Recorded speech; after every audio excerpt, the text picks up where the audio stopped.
सोमवार के व्रत में जरूर सुने ये कथा, मिलेगी शिव पार्वती की कृपा। सोमवार व्रत की विधि। नारद पुराण के अनुसार सोमवार व्रत में व्यक्ति को प्रातः स्नान करके शिव जी को जल और बेलपत्र चढ़ाना चाहिए तथा शिव गौरी की पूजा करनी चाहिए। शिव भोजन के बाद सोमवार व्रत कथा सुननी चाहिए। इसके बाद केवल एक ही समय ही भोजन करना चाहिए। साधारण रूप सोमवार का व्रत दिन के तीसरे तक होता है, मतलब शाम तक रखा जाता है। सोमवार व्रत 3 प्रकार का होता है: प्रति सोमवार व्रत, शोभ्य प्रतोष व्रत तथा 16 सोमवार का व्रत। इन सभी व्रतों के लिए एक ही विधि है। सोमवार व्रत की कथा। एक समय की बात है, किसी नगर में एक साहूकार रहता था। उसके घर में धन की कोई कमी नहीं थी, लेकिन उसकी कोई संतान नहीं थी। इसी कारण वह बहुत दुखी था।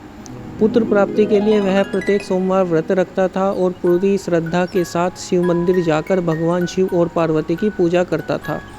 उसकी भक्ति देखकर एक दिन माँ पार्वती प्रसन्न हो गई और भगवान शिव से उस साहूकार की मनोकामना पूर्ण करने का आग्रह किया।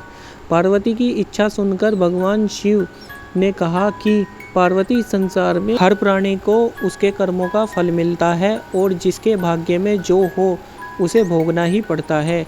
लेकिन पार्वती जी ने साहूकार की भक्ति का मान रखने के लिए उसकी मनोकामना पूर्ण करने की इच्छा जताई। माता पार्वती के आग्रह पर शिवजी ने साहूकार को पुत्र प्राप्ति का वरदान दे दिया, लेकिन साथ में यह भी कहा कि बालक की आयु केवल 12 वर्ष होगी। माता पार्वती और भगवान शिव की बातचीत को साहूकार सुन रहा था।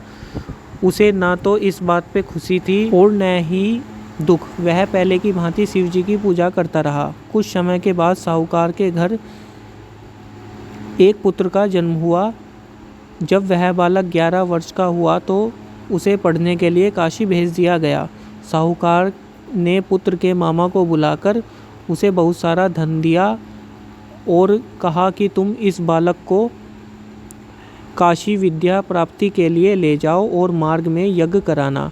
जहाँ भी यज्ञ कराओ वहाँ ब्राह्मण को भोजन कराते और दक्षिणा देते हुए जाना। दोनों मामा भांजे इसी तरह यज्ञ कराते और ब्राह्मणों को दान दक्षिणा देते काशी की ओर चल पड़े। रात में एक नगर पड़ा, जहाँ नगर के राजा की कन्या का विवाह था। लेकिन जिस राजकुमार से उसका विवाह होने वाला था वह एक आँख से काना था।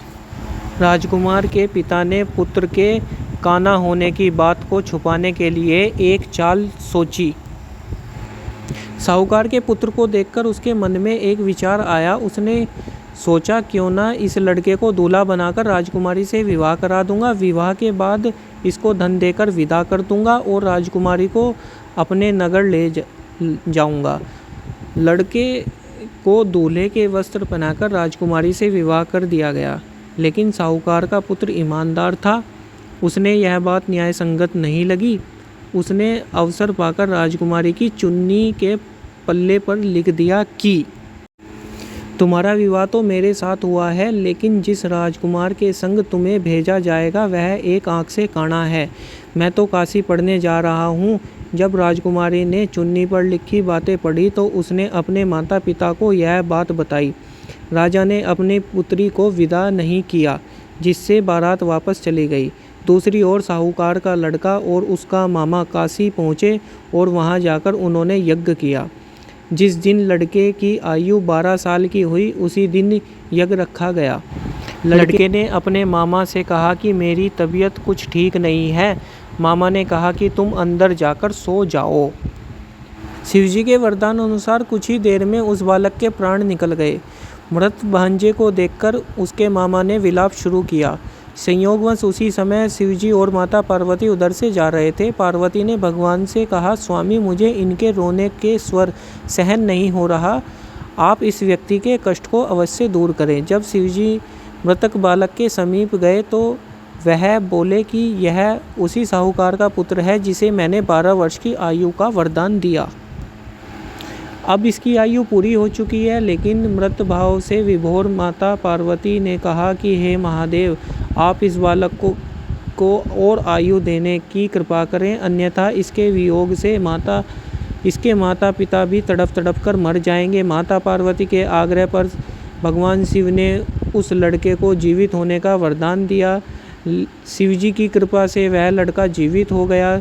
शिक्षा समाप्त करके लड़का मामा के साथ अपने नगर की ओर चल दिया। दोनों चलते हुए उसी नगर में पहुँचे जहाँ उसका विवाह हुआ था। उस नगर में भी उन्होंने यज्ञ का आयोजन किया। उस लड़के के ससुर ने उसे पहचान लिया और महल में ले जाकर उसकी खातिरदारी की और अपनी पुत्री को विदा किया। इधर साहूकार और उसकी पत्नी भूखे प्यासे रहकर बेटे की प्रतीक्षा कर रहे थे। उन्होंने प्रण कर रखा था कि यदि उन्हें अपने बेटे की मृत्यु का समाचार मिला तो वह भी प्राण त्याग देंगे, परंतु अपने बेटे के जीवित होने का समाचार पाकर वह बहुत प्रसन्न हुए। उसी रात भगवान शिव ने व्यापारी के स्वप्न में आकर कहा कि हे श्रेष्ठी, मैंने तेरे सोमवार के व्रत करने की व्रत कथा सुनने से प्रसन्न होकर तेरे पुत्र को लंबी आयु प्रदान की है। इसी प्रकार जो कोई सोमवार व्रत करता है या कथा सुनता है और पढ़ता है, उसके सभी दुख दूर होते हैं और समस्त मनोकामनाएं पूर्ण होती है। बोलिए शिव शंकर भगवान की जय। बोलिए माता पार्वती की जय। बोलिए समस्त देवी देवताओं की जय। ओम नमः शिवाय।